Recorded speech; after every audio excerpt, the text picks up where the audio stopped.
Yo guys, may buntag no. So atong hisgatan karon sa atong video is ang mga requirements nga kinahanglan para sa renewal sa tuang registration no.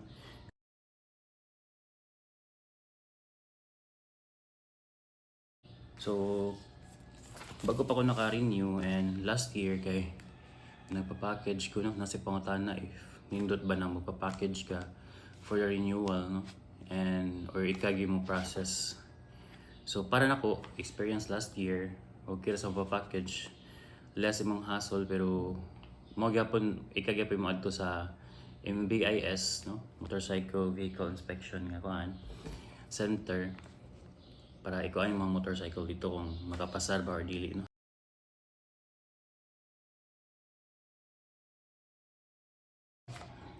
Unsa may ideal if magpa-package ba ka or ika mismong process.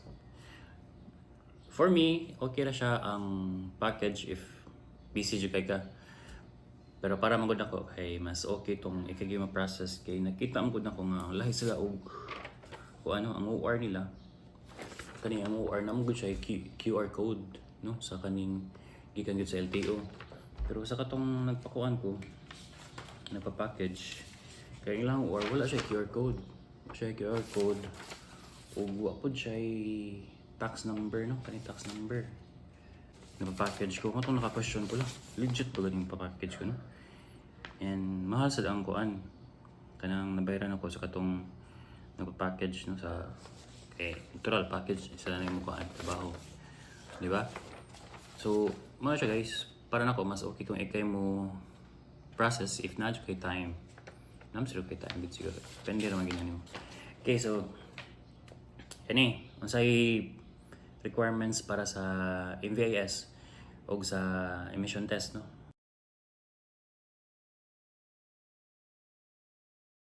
Then nito to sa MVIS o emission test mas nice to if ang imong adtuan nga center no for kana mga motorcycle inspection, vehicle inspection o emission test kay usa na siya. So dito ko sa taga Cebu nata diha sa Basak no nga naatbang sa San Jose. Recoletos sa Basak campus na asa diha tanan na nanada emission ug ang MVIS. Ang gibuhat kay nilakaw ko sa padung sa MVIS kay mga 130 or 120 ba to.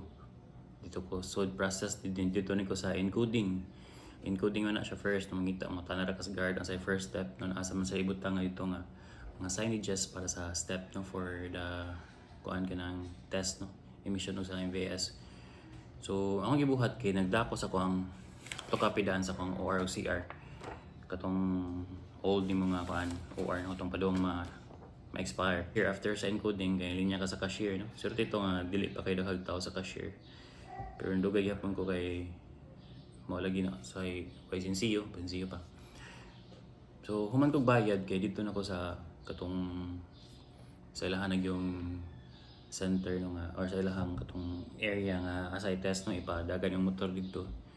So kita na to atong motor dito nga ipang test dito ang imong brake may ana. So before pud ka moadto sa center emission center sa MVS no para na nga exam no i-check man na imong motor kay na signal light na brake light na busina. So imo na nang ipang check daan before ka madto no nakasbalay. Lisdan nimo mga light na kay signal light diha nga di na functional. Lisdan nimo daan kaysa magbayad na ka dito Nadunggan ra ba nako nga if ma-fail ka sa kanang exam kay MVIS o emission test kay bayad ka balik no for kuan. So imo na i-check daan labi na kanang brake light, importante yung brake light no. Kay nahug mo siya warning sa nagsunod imong sakyanan nga ni slow down ka or ni brake ka. Okay, so the whole process, I think it takes siya og mga usa ka oras kapin no, 1 hour and 30 minutes from 0 to 1 hour and 40 minutes. So nilakaw ko from the center pagkuha ako sa result nga pass na. Intawon naman kayo dito no, imong name na sir, good na sir. So mo to dala na result mo na siya dito sa LTO. Human na to kay kuha ko insurance for motorcycle kay need man siya for the renewal. ang Mlhuiller dili sa cater if wala pa kay MVIS o emission test result.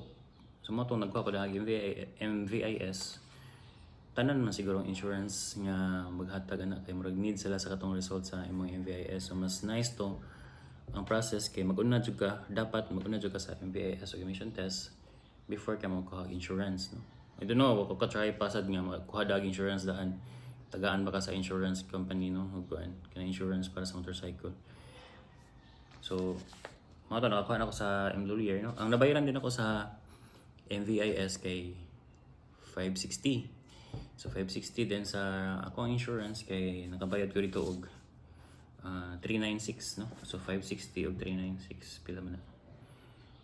560 og 396 equals 956. So, pag-abot og 1,000 akong kanang gasto. So dito ako sa pagkuhan ako sa Mlhuiller dali raman kayo sa tao timingan sad, no. Liko ra ko dito skina din part gamay process mga take siya mga 15 minutes or 10 minutes ba to. So mana siya. So nakuha ni mo guys, no, na nakay result sa MVIS.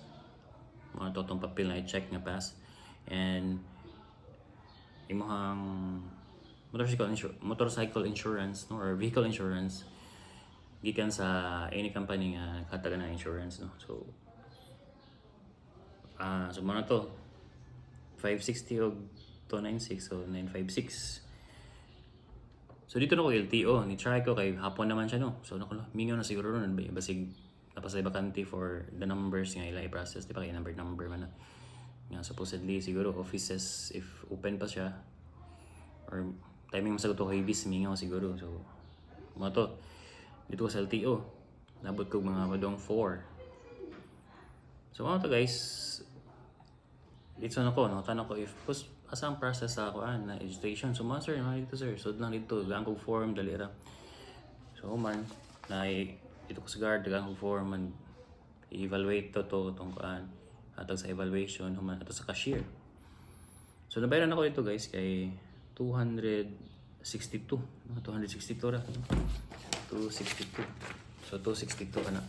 262. So atong i-plus atong gasto. Plus 262 equals 1218 ra, so 1,218 ra akong gasto, no, for the renewal process. Then with your kuan guys sa kaning OR, so yung OR ba naan siya schedule for renewal, no, kaning this payment is valid until date and due for renewal on tagaan sa date. So mo siya na siya mga date, no. So mo tanawon. So nasa ka magpa-schedule kana sa kanyo i-process for renewal. So ano siya guys, mura siya ang process. First kay kuha MVIS emission test imong pasaron. Then imo na siyang lisdan itong mga guba na labi na brake light, signal light, parking light, and busina, no, or may kasagaran yung basic, no. Human kay ang insurance for motorcycle, no, kuon sa siya nimo insurance for motorcycle. Human sa insurance kay kanang duha imo na dadon dito sa LTO and process ta ka. So overall mo tong gasto 1,218, no, compare sa katong last year nga nagpa-package ko nga 2,250, no. So pugat-pugat siya, so diferensya siya mga 1,000 plus nga kanang 1,000 plus imo na siya magamit for gasolina, no, kay siguro mga 1 month na siya nimo or padung 1 month gasolina, no, if dual ra imong travel. So that's it guys, mura to siya sa atong kuan karon video, na atong information nga i-share para sa inyo. If ganahan mo rin niyo sad mo nga kamo lang. Swerte siguro ko nga nadaan ako siya half day, pero kaya mas siguro sa kanang half day mo siyang i-process for the emission of sa katong motorcycle inspection, no, MVIS. Dayon the next half day na sad kay imo na siya i-process sa LTO, no. If madani mo kuhang dali ra man sa nang insurance sa motorcycle, good kala discarte lang, good pwede mo good kay ang imuha man kung kani schedule for renewal tagaan kag katong date ang na-mention. So ahead na imo na siyang kuan i-prepare, no, para dito na ka sa LTO or sa. So that's it guys, no, sa ato ang vlog karon. Hopefully na mo na-learn and kuan kanang napatay mo nga video nga maghatag og information about sa ato ang life as a rider, no, life as a motorista, no, diri sa Pilipinas, no. Siguro mga next kay mag-review ta sa NMAX nga padungan siya mo 3 years and upan pang mga hisgutan, no, para sa upgrade, no, kasagaran nga kuan ina na. So salamat guys sa pagtanaw and amping mong tanan.